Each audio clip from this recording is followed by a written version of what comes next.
Yo quiero invitarles que me acompañen a Lucas capítulo 17. Vamos a leer del verso 11 al verso 19.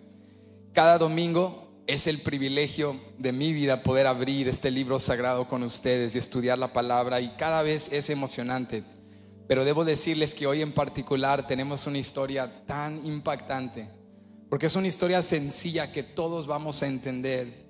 Es una historia muy sencilla, sin embargo, la verdad que nos va a desafiar acerca de volver a Dios y no olvidar que Él es la fuente de todo lo que tenemos es una lección tan importante que hoy necesitamos recordar, porque vivimos en momentos en los cuales hay una tentación de ver el éxito en nuestras vidas como resultado de nuestra capacidad humana.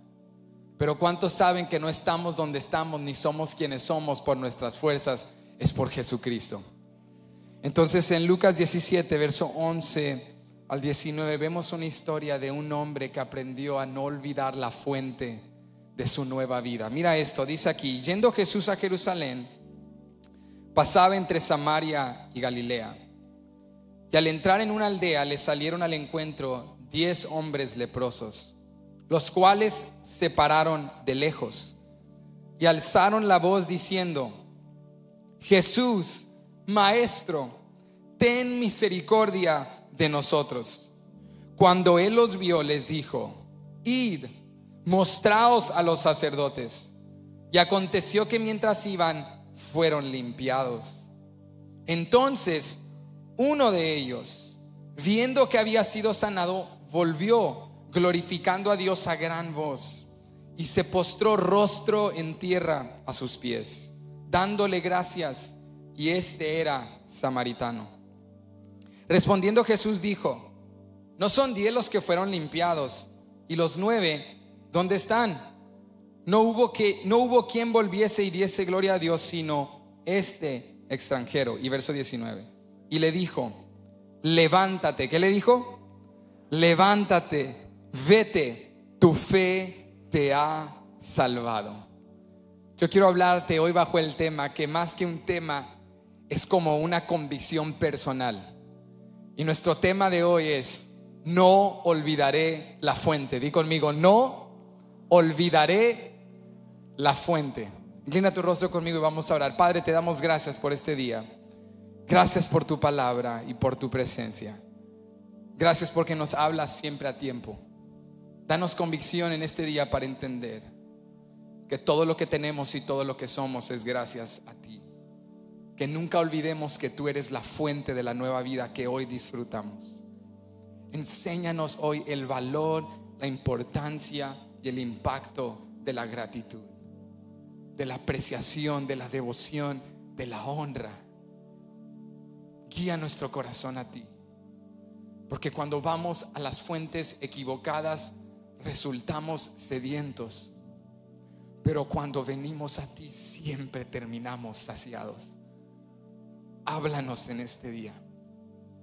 Aquellos que están aquí o que están viendo y están escuchando en línea, que están en un espacio de desesperación, que están pasando por algo que no saben a quién acudir, que hoy clamen a ti como clamaron estos 10 leprosos, porque cuando clamas al nombre de Jesús has buscado en el lugar correcto.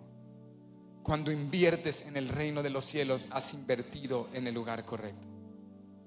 Llévanos hoy al recuerdo para cultivar en nosotros ánimo y gratitud. Gracias por lo que ya has hecho. Gracias en fe por lo que harás. Pedimos esto en tu nombre. Amén y amén. Puedes ocupar tu lugar. No olvidaré la fuente. Al estudiar esta historia, que es una historia bastante sencilla, me refiero a ella como una historia sencilla porque hay historias de la Biblia que tienen muchos detalles, a veces complejos, detalles que requieren mucho estudio contextual para poder enmarcar la historia en su sentido original. Sin embargo, esta es una historia que cualquier persona, sea una persona religiosa o una persona que no conoce nada de la Biblia, cualquiera podría leerla y entenderla. Leerla y entender cada elemento de la narrativa. Sin embargo, a veces las historias más sencillas conllevan algunas de las profundidades más hermosas. Estuve leyendo esta historia varias veces y una cosa que destacaba en mi corazón es como al leerla en primera instancia parece ser que esta historia nos está enseñando una lección del agradecimiento, y definitivamente lo es una lección de la gratitud. Porque Jesús sana a 10 hombres que todos tienen la misma condición, la misma enfermedad crónica llamada lepra. Sin embargo, solo uno de ellos regresa a cara físicamente, darle gracias a Jesús, reconocer lo que Cristo hizo por él. Podríamos deducir de esta lectura que los otros 9 que no regresaron no estaban agradecidos, pero la realidad es que la Biblia no nos da ese detalle. No nos dice que los otros 9 no estaban agradecidos, simplemente nos dice que solo uno de ellos volvió. Entonces, mientras yo meditaba esto, me puse a pensar y dije, ¿qué si los 9 sí estaban agradecidos, pero simplemente no regresaron? ¿Qué si en el camino estaban dando gracias a Dios? Porque cuando Dios te bendice, cuando Dios hace algo a tu favor, cuando Dios te provee, es raro, es muy difícil que el ser humano no esté agradecido cuando Dios opera en su vida. Pero hay algo diferente de este hombre. Creo que lo que la historia que Lucas nos narra destaca no es simplemente que Dios quiere que seamos agradecidos, sino que Dios quiere que vivamos agradecidos. Me impacta que creo que los 10 estaban probablemente agradecidos con Dios, pero solo uno dijo: no basta estar agradecido, es necesario volver a la fuente. No basta decir gracias Dios porque me sanaste. Yo no simplemente quiero el milagro, yo lo quiero a Él. Había algo diferente de este hombre, y es que este hombre no olvidó la fuente de su milagro. Y cuando veo esta historia desde ese lente, desde esa perspectiva, un poco más provocativa en el sentido de desafiarme en lo personal, entonces veo una historia mucho más profunda. No solo la historia de ser agradecido, sino la historia de no olvidar la fuente de todo lo que tengo y de todo lo que soy. Y si somos sinceros como cristianos, vivimos con un constante desafío al crecer en la fe, al crecer en nuestra vida, al experimentar éxito, al ver logros hermosos en nuestra vida, en nuestra familia. Corremos el riesgo de creer por momentos que estamos donde estamos por nuestra propia fuerza y que somos quienes somos por lo que hemos logrado. Pero necesitamos recordar como hijos de Dios que aunque sea que sí, tú y yo nos hemos esforzado y tenemos bellas capacidades humanas y hemos logrado muchas metas humanas, detrás de nuestra fuerza, detrás de nuestra energía, detrás de nuestra aparente buena suerte, hay un Dios providente y soberano y bueno y justo y bondadoso que nos ha bendecido más de lo que merecemos, que ha hecho lo que nosotros no pudimos hacer por nosotros mismos. Yo quiero saber si hay alguien acá que sabe: no estoy donde estoy ni tengo lo que tengo por mis fuerzas, estoy donde estoy y tengo lo que tengo gracias a Jesucristo. Yo quiero saber si hay alguien como este hombre que no ha olvidado la fuente de todo lo que tiene y de todo lo que es. Entonces, al entrar a esta historia, vamos a ser desafiados con el ejemplo de este hombre, no solamente a venir a Dios, a pedir a Dios, a acudir a Dios, sino a permanecer en la presencia de Dios, a permanecer allí en la fuente de Jesucristo, creyendo esta convicción de que Cristo es una fuente inagotable, de que cuando tú te mantienes con Jesús, siempre Él tiene más para ti.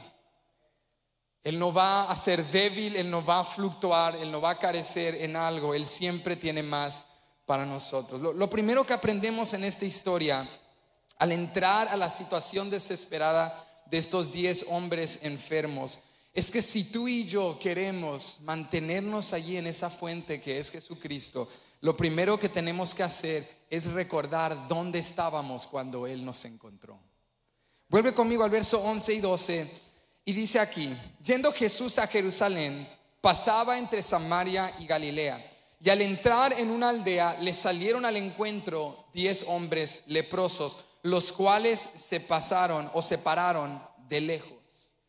Vemos acá en el contexto de Lucas, hemos aprendido en estas últimas semanas que Jesús iba viajando hacia Jerusalén. Y en el camino a Jerusalén, Jesús se detenía en diferentes aldeas y regiones para hacer milagros, para hacer prodigios, para interactuar con personajes marginados muy diferentes, muy distintos, que no tenían necesariamente espacio o cabida en el sistema religioso del día de Jesús. Y cuando llegamos acá a Lucas 17, esta historia es un ejemplo perfecto de cómo Jesús no hace acepción de personas, sino que Él vino a alcanzar a toda persona, poniendo a un lado su pasado, su contexto y aún su situación presente. Porque Jesús se encuentra con hombres que no solo social o económicamente, sino literalmente, físicamente, estaban marginados. Estaban expulsados de la sociedad, no podían vivir en el pueblo con los demás debido a su condición. Y cuando Jesús va viajando a Jerusalén, pasa entre Samaria y Galilea.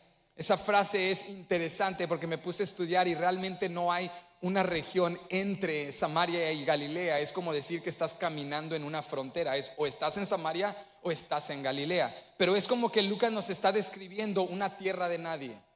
Como que Jesús llega a esta aldea cuyo nombre ni siquiera tenemos, a este pueblito que no hay nombre de él, es como una tierra de nadie. Y en este lugar a donde llega Jesús hay 10 leprosos. Jesús, en otras palabras, llega a la tierra de los leprosos. Aquella tierra que evita la religión, que evita la gente de alto estatus socioeconómico, que esa región y parte de la ciudad que te incomoda. Tú sabes, ese lugar que cuando vas manejando a ir al centro de la ciudad evitas esas vecindades porque allí hay mucho pecado, mucha oscuridad, muchas tinieblas. Pues Jesús no evita las tinieblas, Jesús entra justo en medio de ellas. Y Jesús viene a esta tierra de nadie, entra a esta región y de repente se le aparecen 10 leprosos y claman a él pidiendo misericordia. Ahora, es importante para nosotros entender la condición de estos hombres. La lepra era una enfermedad muy infecciosa, crónica de la piel, que contaminaba no solamente a la persona físicamente, sino también en la religión judía contaminaba ceremonialmente. La persona que tenía una enfermedad no podía estar con la sociedad, tenía que apartarse, tenía que vivir afuera. No existían en estos tiempos la tecnología, el avance de medicina que tenemos hoy en día para hacer cuarentenas dentro del mismo espacio o entorno de la sociedad. La única manera de hacer una cuarentena de esta especie en este entonces era expulsar a la persona. Tenían que vivir totalmente aislados. Legalmente los leprosos tenían una responsabilidad de guardar distancia, y si alguien se les acercaba tenían que gritar y decir: soy leproso, para advertir a esa persona que no se acercaran. Podían contaminar a otros físicamente, pero también entre la religión judía, nuevamente, ellos estaban contaminados.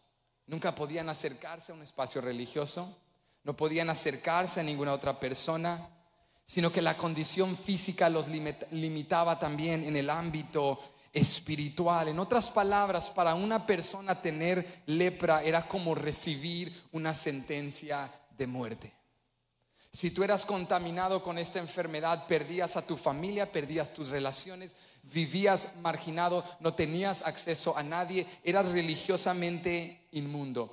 Y cuando Jesucristo llega a esta aldea, llega a la vida de estos hombres, cuando están en esta situación tan desesperada, cuando ellos no tienen a quién acudir, ellos no tienen a quién llamar, no tienen esperanza humana, no tienen fuente humana que les pueda ayudar, y Jesús llega a su aldea. Y es importante detenernos por un momento, y antes de querer precipitarnos a llegar a la buena parte del milagro, es importante entender la severidad de la condición física de estos hombres. Y quizá alguien se pregunte: ¿por qué enfatizar tanto la lepra? ¿Por qué hablar de la gravedad y severidad de la condición de estos hombres? ¿Sabes por qué es tan importante entender la lepra? Porque si no entendemos la severidad de su condición, no entendemos la magnitud del milagro que Jesucristo hizo.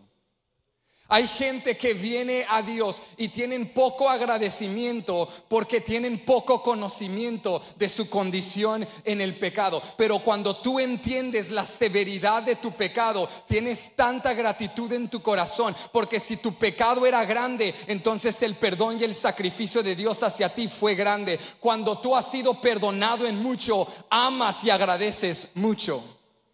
Cuando tú entiendes que Cristo no vino y te arregló, que Cristo no vino y te mejoró, sino que Cristo te transformó y que Cristo te hizo una nueva persona, entonces tu corazón está lleno de gratitud. Yo quiero saber si hay alguien que recuerda dónde estaba cuando Cristo llegó a su vida. Cada vez que tú y yo llegamos a la iglesia, no solo en eventos especiales, no solo en momentos altos de los altibajos de la vida, sino que cada vez que tú y yo venimos a la iglesia, debemos llegar agradecidos, debemos llegar con un cántico nuevo, debemos entrar a su presencia con alegría y gozo, ya sea que esa semana contestó o no contestó nuestras peticiones apremiantes. Debemos llegar cada vez a la casa de Dios con alegría, porque lo que Él hizo ayer basta y es suficiente para que yo le dé gracias por el resto de mi vida. Es importante recordar dónde estábamos, y es importante entender la severidad de la lepra de estos hombres para entender lo grande que Cristo hizo. Porque si no entendemos cuán grande fue nuestro pecado, no nos pesa el sacrificio de Jesús. Cuando Jesús nos encontró, tal vez a los estándares del mundo tú y yo estábamos bien, pero la realidad, hermano, amigo que estás aquí, es que cuando Jesús nos encontró no estábamos bien, estábamos muertos en delitos y pecados. No necesitábamos mejora y ayuda, necesitábamos salvación. El problema es que tú y yo, como seres humanos, tenemos una capacidad sorprendente de categorizar nuestros problemas. ¿Cuántos saben de lo que estoy hablando? Porque decimos, mira, es que yo ando mal, pero no ando mal. Y sabes que para Dios no existen categorías de mal y mal. Para Dios todo es mal, o bueno o malo, o inmundo o puro, o justo o injusto. Pero nosotros categorizamos, decimos, mira, hay gente malísima, hay gente buenísima, y luego ando yo. No soy ni tan bueno, no soy ni tan malo. Categorizamos nuestros problemas, organizamos nuestra vida como nos conviene. Mira Dios, hay gente terrible que está haciendo atrocidades en el mundo, y hay gente buenísima que vive siempre en justicia. Pero yo soy una buena persona que simplemente está intentando. Pero la Biblia nos está enseñando algo en esta historia. No que tú y yo leamos esta narrativa y digamos, wow, qué triste la condición de estos leprosos. Ay, tengo tanta compasión por estos leprosos. El punto de la historia es que yo entienda que yo era uno de esos leprosos, que la lepra no contamina algo, la lepra contamina todo. Alguien diga todo. No podemos categorizar nuestros problemas. La verdad es que si has violado un aspecto de la ley, has pecado ante toda la ley. Si has quebrado, has fracasado, has fallado en algo, has fallado en todo. No puedes ser parcialmente indigno. ¿Eres digno o indigno? No puedes ser parcialmente justo o injusto. Eres justo o injusto. Nadie te daría un vaso y luego alguien le tira un químico y tú dices, pues me tomo la parte que no se contaminó. No funciona así. Si contaminación cayó en el vaso está totalmente contaminado.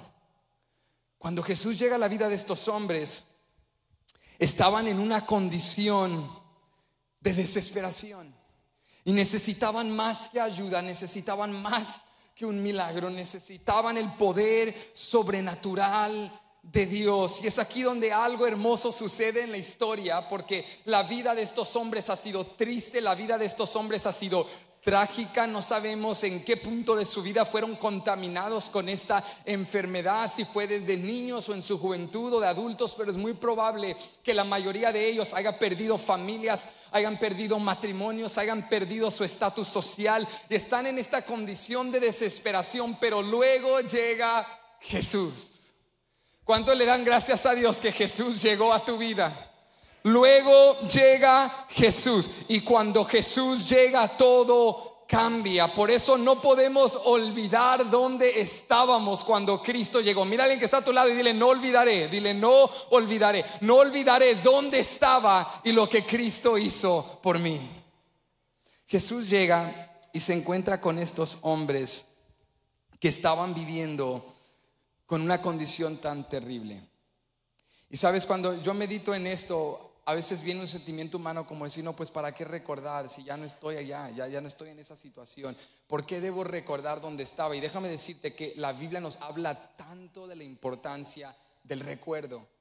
Una y otra vez Dios le enseñaba a la nación de Israel: nunca se te olvide que yo soy quien te sacó de la tierra de Egipto. Nunca se te olvide que eras esclavo y ahora eres hijo de Dios. Nunca se te olvide la condición en la que estabas de servidumbre y ahora la prosperidad que disfrutas.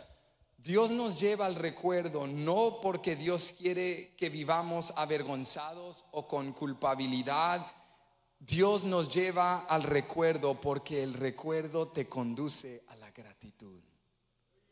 Cuando tú recuerdas lo que Dios ha hecho por ti, te llenas de gratitud. Alguien llegó al servicio de las 11:15 y dice: hermano, no tengo mucho que celebrar porque ahorita la estoy pasando mal. Pero luego comienzas a recordar lo que Dios hizo en el pasado y de repente comienza a desbordarse una gratitud de tu corazón, porque la gratitud viene de un corazón que recuerda dónde estaba y lo que Dios ha hecho por ti. El recuerdo, en primer lugar, te enseña a estar agradecido. Pero mira, el recuerdo tiene un segundo efecto positivo en la vida del creyente. No solamente te enseña a ser agradecido, el recuerdo también cultiva en ti ánimo. El recuerdo cultiva en ti ánimo. ¿Sabes por qué? Porque vienes y tú dices: Dios, es que estoy luchando con esto, todavía estoy batallando con esto, mira dónde estoy estancado. Pero comienzas a recordar y eso comienza a enseñarte a estar agradecido. Y luego cultiva en ti ánimo, porque dices: ¿sabes qué? No estoy donde quisiera estar, no he logrado todas las metas que quisiera lograr, pero cuando recuerdo dónde estaba antes, puedo decir: no estoy donde quisiera estar, pero ya no estoy donde estaba antes. He crecido, he avanzado, he madurado. No he acabado la carrera, pero tampoco estoy en el punto de inicio. Cuando tú recuerdas, eso cultiva en ti ánimo. Eso cultiva en ti fuerza. Y yo quiero enseñarte qué tan importante es el recuerdo. Mira esto en Efesios capítulo 2, verso 11 al 13, porque acá el apóstol Pablo nos enseña la importancia del recuerdo. Él escribe a los Efesios y dice: por tanto, acordaos. ¿Haced qué? Acordaos de que en otro tiempo vosotros los gentiles, en cuanto a la carne, erais llamados incircuncisión por la llamada circuncisión hecha con mano en la carne. En aquel tiempo estabais sin Cristo, alejados de la ciudadanía de Israel y ajenos a los pactos de la promesa, sin esperanza y sin Dios en el mundo. Pero ahora, ¿cuánto le dan gracias a Dios por los pero ahora en la Biblia? Eso es quien era antes. Antes estaba hundido en delitos y pecado. Antes no pertenecía. Antes estaba fuera y lejos de Dios. Pero ahora en Cristo Jesús, vosotros que en otro tiempo estabais lejos, habéis sido hechos cercanos por la sangre de Cristo. Pablo dice: recuerda dónde estabas. Recuerda, le dice a los efesios: recuerden que en aquel tiempo estaban separados, estaban marginados, estaban alejados, estaban sin esperanza. Pablo dice: recuerden, porque solo cuando recuerdas dónde estabas, que el peso de dónde estás ahora te cae. Recuerda que estabas separado, pero ahora eres parte de. Recuerda que eras un pecador, pero ahora has sido redimido. Recuerda que no eras parte del pacto de Dios, pero ahora eres adoptado hijo e hija de Dios. Recuerda que Él te ha salvado. Escúchame, es importante entender lo que la lepra había hecho en la vida de estos hombres, para que tú y yo recordamos cómo el pecado nos tenía y en qué condiciones estábamos. La lepra había afectado todo.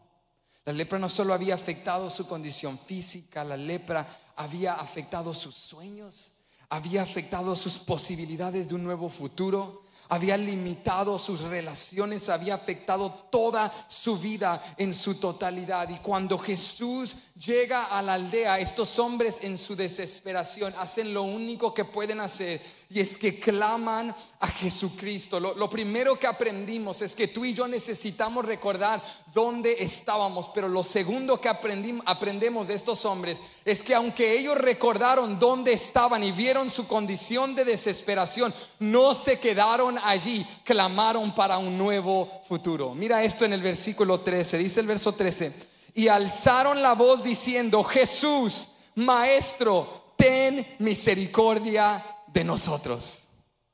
Estos hombres estaban en una condición de desesperación, pero al ver a Jesús dijeron: no nos vamos a quedar aquí para siempre, sabemos a dónde queremos ir. Jesús es un hacedor de milagros. Ahora acá algo me impacta, porque yo digo, bueno, estos hombres vivían aislados, marginados de la sociedad. ¿Cómo sabían que Jesús era un hacedor de milagros? Si vivían afuera, lejos de todos, no existían redes sociales, no existían periódicos, no existían noticias. ¿Cómo escuchaban ellos? Y yo tuve que deducir, hermano, que los judíos eran como los latinos, que el chisme y la voz corre afuera de la ciudad. Porque yo me imagino que había allí unos judíos latinos que iban saliendo y caminando esa región, y cuando iban caminando iban hablando: oye, comadre, ¿viste lo que hizo ese tal Jesús?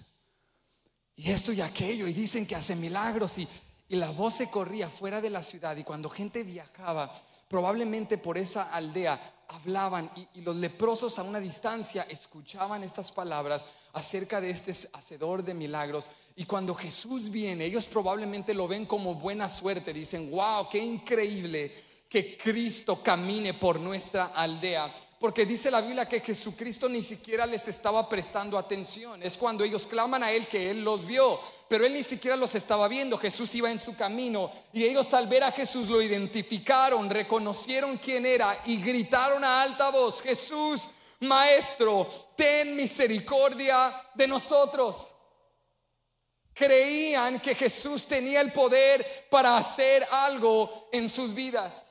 Entendían la severidad de su condición. Porque nota conmigo que no claman: Jesús, Maestro, sánanos. ¿Verdad que no dicen eso? Jesús, Maestro, haz un milagro. Dicen: Jesús, Maestro, ten misericordia de nosotros. Porque ellos entendían la severidad de su condición.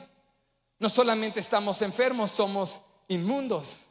No somos ni siquiera dignos de estar en presencia de un rabí, de estar en presencia de un maestro de la ley. Estos hombres en su desesperación no perdieron la oportunidad de escoger la fuente correcta. Déjame decirte, cuando tú estás desesperado, cuando tú estás pasando por algo difícil, a veces tú no tienes el poder de cambiar tu situación. Tú no tienes el poder para cambiar tu entorno. Tú no tienes el poder para sanar tu cuerpo. Tú no tienes el poder para restablecer tu mente. Y tú no tienes el poder para proveer cosas que no tienes, recursos que no tienes. Pero sí tienes la capacidad, y sí tienes la voluntad y la decisión de escoger a qué fuente vas a acudir. Y estos hombres en su desesperación escogieron la fuente correcta. Existe allá afuera en el mundo, existen tantas fuentes, tantas cosas, tantas voces, tantas opciones, tantas maneras. Pero déjame decirte que aunque existe todo lo que te puedes imaginar debajo del sol, nada allá afuera puede hacer, ni nadie allá afuera puede hacer lo que Cristo puede hacer. Cuando tú corres a Jesús, has escogido la fuente correcta. Ellos claman a Jesús y le dicen: ayúdanos, haz algo, por favor, ten misericordia de nosotros. Sabemos que no somos dignos, sabemos que estamos contaminados, sabemos que somos inmundos, pero ten misericordia de nosotros. Y acá sucede algo impactante, porque Jesús no los sana inmediatamente. Antes de darles el milagro, Jesucristo prueba su fe. ¿Jesús hace qué? Jesús prueba su fe. ¿Sabes que muchos de nosotros consideramos la fe de una manera tan superficial? Porque no hemos entendido desde el lente de la Biblia lo que significa realmente creer en Dios. Porque la Biblia nos enseña que la fe no es simplemente la adquisición de información y el poner tu confianza en algo o en alguien. La Biblia nos dice que la fe también va de la mano con la acción.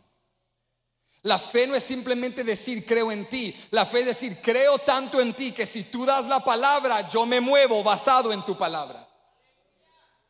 La fe se ve respaldada cuando hay obediencia, cuando hay acción. Hay muchos de nosotros que quizá creemos en Dios, en su existencia, en su naturaleza, en sus atributos. Quizá hay muchos de nosotros que creen que Dios ha hecho cosas increíbles, pero la verdadera fe se comprueba en el carácter. La verdadera fe se comprueba en la obediencia, porque una fe sin carácter y sin obediencia es una fe inactiva. Es una fe que no produce nada.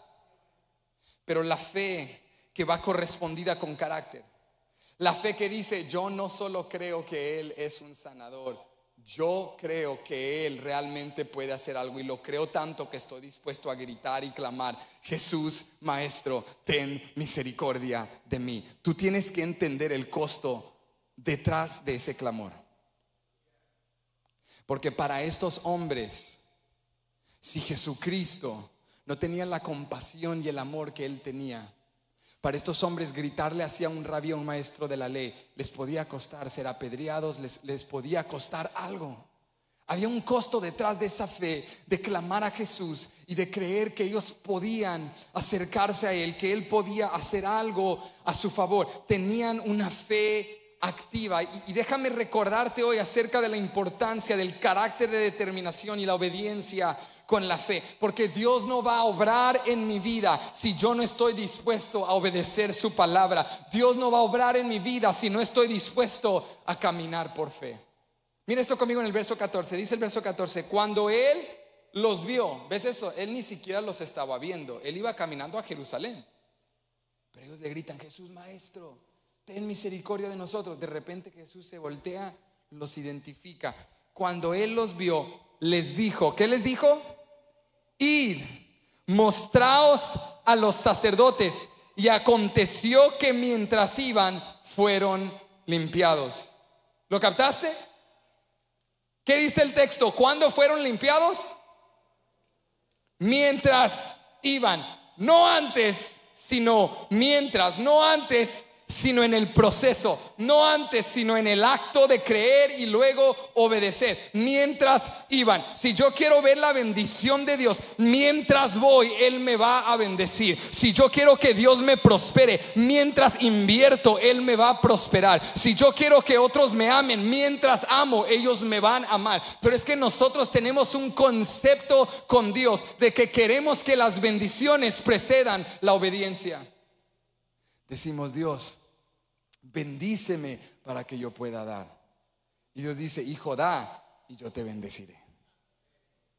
Decimos: Dios, sáname para que yo crea en tu poder. Y Dios dice: cree en mi poder y en el proceso, si me place, yo te sanaré. Decimos: Dios, úsame en gran manera para que tenga la audacia de hablar y predicar de ti. Dios dice: no, habla en fe, aunque te tiemblen las rodillas y se te traben las palabras. Habla en fe y en el proceso yo formaré tu carácter. Alguien diga: mientras iban. En el proceso Dios nos forma. Necesitamos obedecer si queremos ver el impacto de Dios en nuestra vida. Mira que el milagro de los leprosos no vino sin ser probados. Porque a veces nosotros, como estuvimos aprendiendo la semana anterior, queremos resultados sin costo. Queremos entrar a un gimnasio y salir cuadrados y hermosos y altos e increíbles y güeros, sin comer bien, sin hacer ejercicio. Queremos ser conocedores de la palabra sin estudiarla. Queremos estar ungidos sin buscar su presencia. Queremos fructificar y florecer en nuestras relaciones sin invertir en ellas. Queremos matrimonios sanos sin invertir en ellos. Queremos hijos que se crían a ser hombres y mujeres de Dios sin sin enseñarles cómo ser hombres y mujeres de Dios. Queremos resultados sin costo, pero con Dios las cosas así no funcionan. Con Dios no puedes pedir un milagro si no estás dispuesto a que tu fe sea probada. No puedes decirle: Dios, llévame a crecimiento, si no estás dispuesto a experimentar dolor. No vas a recibir bendición si primero no obedeces. Jesús no los sana inmediatamente. Jesús ni siquiera les dice: yo los sanaré. Jesús solamente les da una orden. Jesús, nota en el texto, ni siquiera les dice: yo los sanaré, yo obraré un milagro, tranquilos. ¿Cuál es el mandato de Jesús? ¿Cuál es la orden de Jesús? Id, mostraos a los sacerdotes. Jesús les dice: id. Primero probó su fe, probó su carácter, probó si obedecerían, y en el proceso recibieron su milagro. Yo quiero saber si hay alguien aquí en Templo Betania este día que dice: bueno, quizá no tengo todo lo que quisiera tener, pero he recibido una palabra de parte de Dios. Dios me ha dicho: id, y yo voy a obedecer a lo que Él me ha dicho. Y si en el proceso a Él le place sanarme, y si en el proceso a Él le place bendecirme, eso está de Él, pero yo voy a obedecer la palabra que Él me dio. Él me dijo que vaya, Él me dijo que invierta, Él me dijo que sirva, Él me dijo que sea parte de lo que Él está haciendo para redimir y transformar vidas. Yo voy a ir en obediencia. Yo tengo una palabra de Dios. Yo no estoy sentado aquí con los brazos cruzados. Yo sé a dónde voy. Yo recuerdo dónde estaba cuando Él me encontró, pero también sé a dónde voy. Y aunque tenga lepra, enfermedad, necesidad o escasez, yo sé a dónde voy. Yo no soy un creyente confundido. Yo no soy una persona sin propósito. Yo sé a dónde voy. Yo no conozco el futuro del todo. Yo no tengo los 20 pasos para el éxito, pero yo tengo una palabra de parte de Dios. Él me dijo: id y haced discípulos de todas las naciones. Él me dio una palabra y yo tengo el mandato de Dios. Yo tengo la promesa de Dios. Yo sé qué estoy haciendo en la tierra.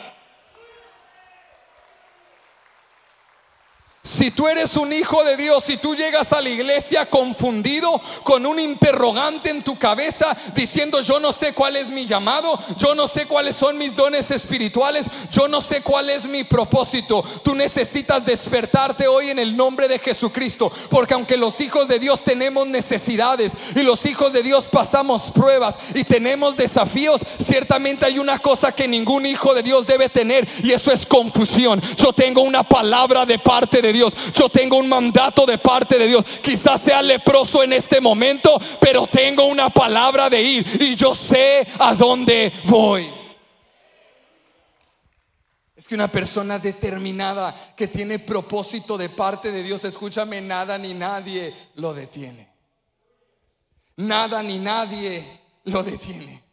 Estos hombres reciben la palabra de parte de Dios y avanzan y se mueven y caminan. Alguien que en este día el Espíritu Santo te está llenando de convicción y te está diciendo: ya no te paralices, ya no te estanques en tierra de nadie. Levántate en el nombre de Jesús. Dios te ha dado una palabra. Tú tienes un llamado divino. Tú tienes un propósito celestial. Tú has recibido un nuevo nombre. Tú sabes a dónde vas. No necesitas saber los 30 pasos para el futuro. Solamente necesitas una orden de parte de Cristo Jesús. Y si tú caminas en el proceso, mientras vas, Él va a hacer lo que tú jamás pudieses hacer. Estos hombres comienzan a avanzar, y en el proceso de caminar, sin objeciones, sin preguntas, porque no dice: no, espérate, Jesús, ir a los sacerdotes, que si llegamos y al llegar no hemos sido limpiados, que si vamos y al entrar a la sinagoga, al entrar simplemente en aquel espacio, entorno religioso, la gente todavía nos ve y hay lepra, nos van a apedrear, nos van a matar, nos van a expulsar porque estamos quebrando la ley. Hay un alto riesgo, Jesús, en obedecer tu palabra, en avanzar en fe, pero en aquel equilibrio que tratamos de hacer humanos, porque los humanos pensamos ya en conceptos modernos, comerciales. Decimos: bueno, pesemos los beneficios, ¿verdad? Riesgo y beneficios potenciales, y tratamos de pesar y decimos: bueno, si me lanzo en fe, pero Él me bendice y me prospera, entonces pesa además los beneficios potenciales. Pero que si Él no lo hace y el riesgo pierdo. Pero estos hombres no se detuvieron a tener un taller, un seminario de posibilidades, de beneficios y de pesos y de riesgos. Estos hombres escucharon la palabra y creyeron: si Él es quien dice que es, y Él es el hacedor de maravillas, vámonos, avancemos, sabemos a dónde vamos. Y en el proceso los 10 recibieron su milagro. Iban caminando los hombres y iban nerviosos. Probablemente comenzaron a correr y luego se comenzaron a ver y se paralizaron y comenzaron a identificar: ya no tenemos lepra, nuestra piel está limpia, está pura. Y comenzaron a danzar y comenzaron a celebrar y comenzaron a visualizar, abrazar a sus hijos de nuevo, y los que estaban casados besar a sus esposas de nuevo y reincorporarse a la sociedad y sacar nuevos trabajos y mirar a aquellos que los juzgaron y criticaron a la cara y decirles: mírame ahora limpio, mírame ahora restituido, mírame ahora reincorporado. Iban emocionados, pero en el proceso de estar los 10 emocionados, solo uno se detuvo. Solo uno paró y dijo: si yo sé dónde estaba cuando Cristo me encontró, si me dio una palabra y sé a dónde voy. Pero por último este hombre nos desafía. Él dijo: pero yo no olvidaré la fuente de mi milagro. Pasa conmigo al verso 15 y 16 y dice aquí: entonces uno de ellos, ¿cuántos? Uno de ellos, viendo que había sido sanado, volvió, glorificando a Dios a gran voz, y se postró rostro en tierra a sus pies, dándole gracias. Y este era samaritano. Ahora, ¿viste ese último detalle al final del verso 16? Lucas nos ha estado ocultando algo en toda la historia. Porque Lucas, como hemos aprendido, muy meticuloso, es un buen narrador, un buen contador de historias. Y para crear un efecto dramático, Lucas nos ha ocultado este detalle hasta llegar al verso 15. Ya ha elevado la emoción hasta este punto de ascenso en la historia. Y de repente ahora Lucas nos dice: hoy, por cierto, el que volvió era samaritano. Ahora quizá para ti, para mí: qué bien, era samaritano, qué bien para los samaritanos. Pero para un judío que está leyendo esto, tú tienes que entender que los judíos y los samaritanos eran pueblos que estaban en continua animosidad y hostilidad. Porque los samaritanos eran una raza mestiza, porque venían de descendencia de los israelitas, pero se mezclaron con naciones paganas y extranjeras. Por lo tanto, los judíos los aborrecían y decían: ustedes no son parte del pacto de Dios, ustedes no son parte de la promesa de Dios. Los judíos y los samaritanos no se llevaban entre sí. Vimos eso en la historia del buen samaritano, lo impactante que era que un samaritano ayudara a un judío en necesidad. Era algo que sacudió a los líderes religiosos, porque los samaritanos y los judíos no se llevaban bien. Entonces, al entender esto y venimos a esta historia, decimos: Lucas, espérate. Estos eran judíos viviendo con un samaritano. Y alguien se pregunta: ¿cómo sabemos que los otros 9 eran judíos si la Biblia no dice eso? Bueno, es implicado en el texto, porque Jesús, cuando habla con el samaritano, dice: solo uno, el único extranjero, volvió. O sea que él era el único extranjero, que implica que los 9 eran judíos. Entonces nosotros leemos eso y decimos: Lucas, ¿te esperas hasta este punto para decirnos este detalle tan importante? Porque los judíos y los samaritanos no podían vivir entre sí. Pero acá nos estás hablando que en tierra de nadie, entre Samaria y Galilea, había una aldea donde vivían 10 hombres juntos y uno era samaritano. Un samaritano con 9 judíos. ¿Cómo es posible?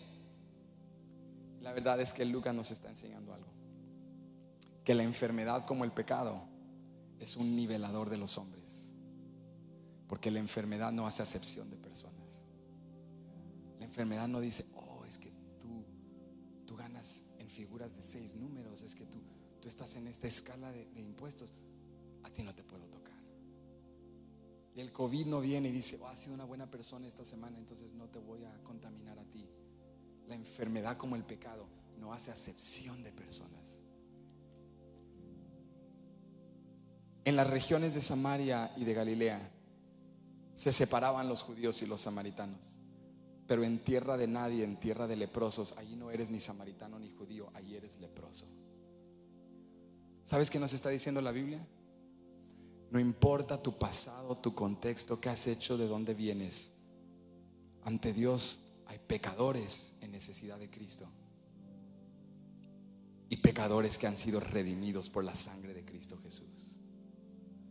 todos fuera de Dios somos leprosos en necesidad de salvación.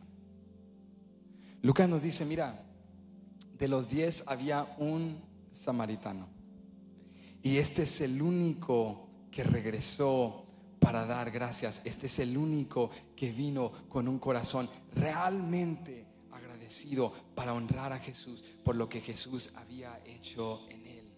Se supone que los judíos eran los que tenían la creencia sana, el pacto con Dios. Se supone que los judíos, en el camino de recibir su milagro, se tenían que haber parado y tenían que haber dicho: oye, espérate, si este hombre dio la palabra, ni siquiera nos impuso manos, solo dio la palabra y bajo su palabra fuimos sanados. Este no es otro hombre, este es el Hijo de Dios, este es el Mesías. Nosotros tenemos la ley, nosotros tenemos las profecías. Este es del cual hablaron. Hay que volver, no podemos olvidar la fuente. Se supone que ellos tenían que regresar, pero no, ellos estaban demasiado emocionados con su nueva vida. Pero el samaritano volvió. Eso es como decirte que en Templo Betania, un domingo como este, llegan puros cristianos, puros hijos de Dios, puros miembros, y de repente viene un no creyente, un impío. Y que este domingo el Espíritu Santo se derrama sobre nosotros y Dios sana enfermedades. Dios comienza a abrir puertas que al salir del servicio te llaman y te dicen: oye, no sé por qué, pero recibimos, ¿verdad?, este contrato en el trabajo y te vamos a dar tal aumento. Y tú dices: Dios mío, lo que Dios hizo en el servicio es como que fuera el servicio más extraordinario de bendiciones. Y Dios bendijera a cada miembro de Templo Betania, y luego entre nuestro medio haya un no creyente que recibe su salvación, y que al terminar el servicio todos los miembros de Templo Betania salgamos corriendo a nuestra casa a tirar fiestas, a invitar a nuestros familiares a comer por todo lo que Dios nos proveyó, a salir en Facebook e Instagram Live para decirle a todos: mira cómo me sanó, mira dónde estaba la enfermedad, quiero que todos vean. Pero que solamente el impío regrese a este altar cuando todos se fueron y se postre acá y diga: Jesús, yo no merezco estar aquí, yo no tengo cabida aquí. Y que Dios diga: ¿dónde está toda la iglesia que acabo de bendecir? Ellos tienen el libro sagrado, ellos tienen al Espíritu Santo, ellos deberían de estar aquí, pero el único que está aquí es el que era impío. Así de fuerte es cuando Lucas dijo: y este era samaritano. Déjame decirte que en camino a recibir su milagro, porque quiero que recuerdes conmigo la palabra de Jesús. Jesús les dio una orden: id, y luego que les dijo: mostraos ¿a quiénes? A los sacerdotes. Y nosotros decimos, o sea, ¿qué significa eso? Bueno, tienes que entender que cuando alguien era leproso, como te dije al inicio, no solamente estaban físicamente contaminados, sino ceremonialmente inmundos. Entonces, cuando Dios sanaba a alguien, esa persona enferma tenía que ir a los sacerdotes, y los sacerdotes a una distancia examinaban que ya estaban limpios de contaminación. Y cuando ellos confirmaban que esa persona estaba sana, entonces entraban a un proceso de purificación ceremonial. Presentaban sacrificios ante Dios, los purificaban, y después de un largo proceso ya podían ser reincorporados a la sociedad. Entonces, cuando estos hombres escuchan la palabra de Jesús: id, presentaos o mostraos a los sacerdotes, ellos están ya visualizando su nueva vida. Ellos están viendo besando a sus cónyuges, abrazando a sus hijos, reincorporándose a la sociedad. Están viendo al sacerdote presentar sacrificios y esparcir agua y tirar agua sobre sus rostros para representar la purificación y los días de limpieza. Ellos ya están visualizando la nueva vida. Pero en el proceso de los 9 judíos visualizando, había un samaritano que comenzó a detenerse, y que cuando vio lo que Cristo había hecho, dijo: sí, quiero abrazar a mis hijos de nuevo, sí quiero besar a mi esposa de nuevo, sí quiero reincorporarme a la sociedad, sí quiero un nuevo trabajo, sí quiero que me declaren limpio y justo, sí quiero ser parte de la comunidad otra vez. Pero antes de todo eso, no olvidaré la fuente de mi milagro. No haré lo más importante. Antes de abrazar a mis hijos, antes de volver a casa, antes de reincorporarme a la sociedad, yo voy a volver al que hizo lo que yo no pude hacer. Yo voy a tocar piel y rostro a tierra, y yo voy a decirle: gracias, Jesús, no soy digno, no no pertenecía aquí. Yo soy un samaritano, pero rehúso olvidar que soy lo que soy y tengo lo que tengo gracias a ti. Hay alguien acá que diga: no olvidaré, no olvidaré. Los otros 9 no es que no estaban agradecidos, iglesia, ellos estaban agradecidos, pero el problema es que estos otros 9 tenían su vista puesta en la nueva vida, pero el samaritano tenía una perspectiva diferente. El samaritano tenía una perspectiva de gratitud.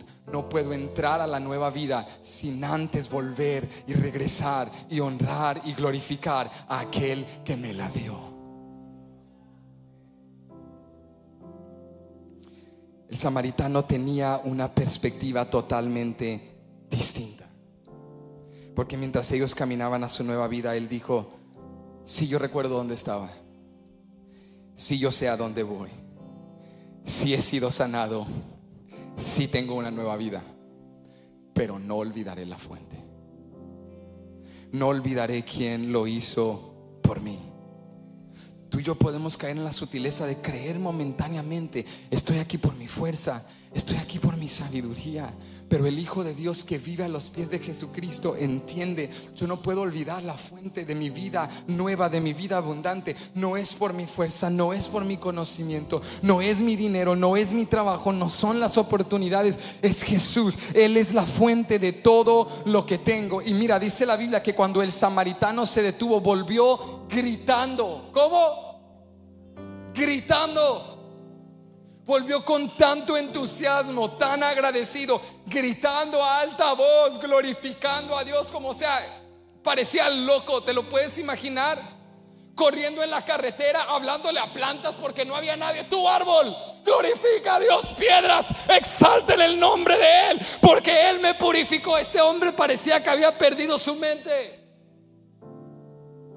Porque cuando tú has recibido un toque de Dios, oh hermano, el maquillaje, tu ropa, el prestigio, el qué dirán, las posiciones, nada importa cuando tú eras leproso y ahora estás limpio, cuando tú eras ciego y ahora ves, cuando tú estabas en cadenas y ahora eres libre, cuando no tenías nada y ahora vives en abundancia.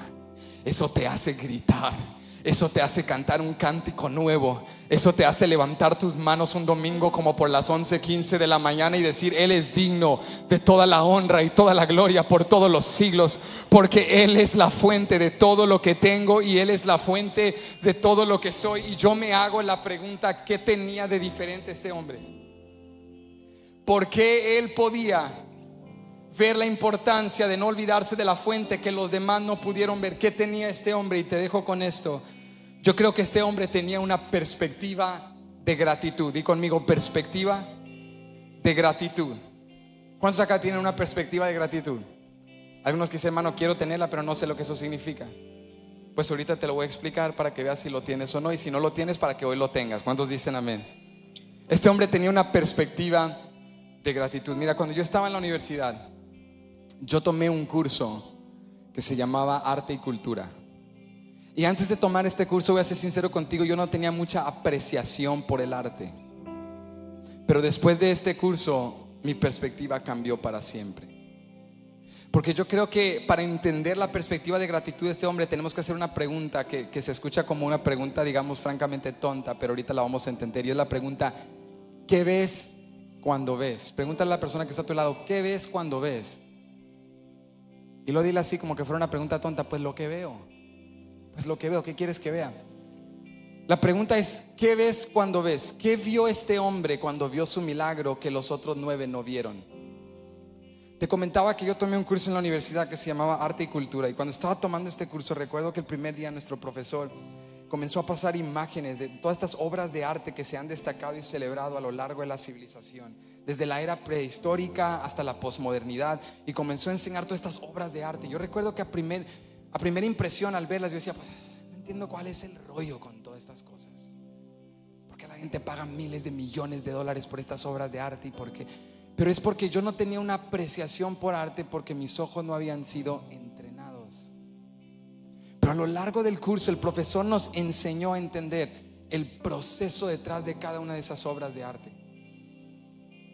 Como en esos días no existía la tecnología que existe hoy, las horas, los años que algunas de esas obras de arte tardaron, sean pinturas, esculturas, nos fue explicando. Y después de ese proceso, después de entrenar mis ojos y entrenar mi mente a identificar lo que está más allá de lo que veo, mi perspectiva cambió para siempre. Y recuerdo que en ese proceso, un viernes por la noche, Chabeli y yo íbamos a ir a una cita. Yo la iba a llevar a cenar y le dije: ¿sabes qué, Chabeli? Te quiero sorprender con algo. Y la llevé al Museo de Arte de Dallas. Y cuando llegamos ahí, le dije: quiero enseñarte unas cosas que he aprendido en la escuela. Y cuando fuimos y yo le preguntaba: ¿qué miras en esta obra de arte? Y ella comenzó a describirlo. No, pues esto me interesa, esto me gusta. Y comencé a decirle: mira, aprendí esto. Detrás de lo que vemos hay una historia, hay un artista, hay un ingenio, hay una estrategia, hay un costo detrás de esta obra de arte. Y comencé a describirlo, y mi perspectiva cambió para siempre. Porque hay quienes ven una obra de arte y ven bloques de colores y conceptos abstractos, pero hay quienes han sido entrenados, y cuando tus ojos han sido entrenados,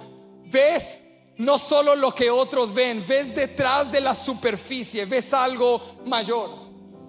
Y yo creo que cuando estos 10 iban caminando a su milagro, los 9 veían lo que solo se ve a la superficie. Jesús es un instrumento, Jesús es un medio a un fin, Jesús es un hacedor de milagros, Jesús es una cuenta bancaria, Jesús es un mesero que cuando necesito algo le pego a la campanita. Ellos ven solo lo que ves a la superficie. Me dio el milagro, ya no lo necesito. Pero el samaritano tenía una perspectiva de gratitud. El samaritano había sido entrenado en su vida a entender: detrás de cada milagro hay un sanador, detrás de cada bendición hay un hacedor de maravillas, detrás de toda cosa que tú tienes hay alguien que pagó un precio. Y él se detuvo en el camino con una perspectiva de apreciación, y él dijo: no puedo avanzar a mi nueva vida sin antes regresar y darle gracias. Tiene que haber alguien que dice: Dios, dame una perspectiva de gratitud. Ya no quiero ver lo que veo superficialmente. Ya no quiero ver el problema y solo ver el problema. Quiero ver la oportunidad para ver tu poder. Ya no quiero ver la enfermedad y solo ver la enfermedad. Quiero ver la oportunidad para creer en tu sanidad. Ya no quiero ver la oposición y solo ver la oposición. Quiero ver detrás de la oposición el carácter que estás formando en mí. Quiero ver detrás de lo que veo lo que tú estás haciendo. Quiero ver detrás de los bloques de colores y los conceptos abstractos. Quiero ver la obra de arte. Quiero ver la majestad. Quiero sentir el asombro. Quiero pararme allí en el Museo de Arte de Dallas y sentir escalofríos al saber que detrás de esta obra de arte hay ingenio, hay creatividad. Quiero también así llegar a mi casa y ver el desastre y el caos y decir: detrás de todo esto hay un Dios majestuoso, hay un Dios bueno, hay un Dios justo, hay un Dios bondadoso que está obrando a mi favor, que va a hacer algo por mí. Esta lepra no es mi fin, esto no es mi todo. Yo no olvidaré la fuente. Hay alguien detrás de lo que veo que está haciendo lo que yo no puedo hacer.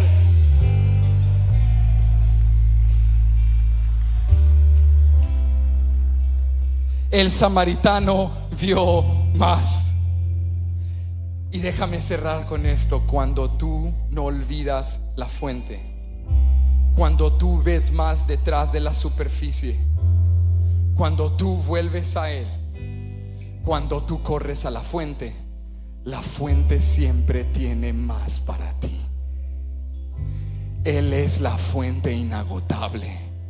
Él no se va a secar, Él no se va a cansar, Él no va a caer de su trono. Si tú le pediste libertad hace un año y se la vienes pidiendo cada mes, síguele pidiendo. No te canses de correr a Él. No te canses de beber de la fuente, porque el que bebe de la fuente y corre a Él será saciado. Este samaritano regresó. Él dijo: veo detrás de lo que veo no solamente a un sanador, veo detrás de lo que veo al Todopoderoso. Y aunque yo no sea israelita y aunque yo no pertenezca, Él hizo la obra en mí. Él es la fuente de mi milagro. Él es la fuente de mi sanidad. Él es la fuente de mi gozo. Él es la fuente de mi fuerza. Él es la fuente de mi vida. No olvidaré la fuente de todo lo que soy. Y cuando Él regresó, Jesús tenía más.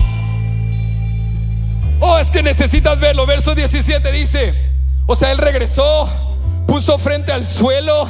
Quiero que veas aún la postura física. El hombre llegó, cayó, puso su frente y dijo: gracias, gracias, gracias, gracias. Porque él se consideraba tan inmundo, tan indigno, que ni siquiera lo podía ver a la cara.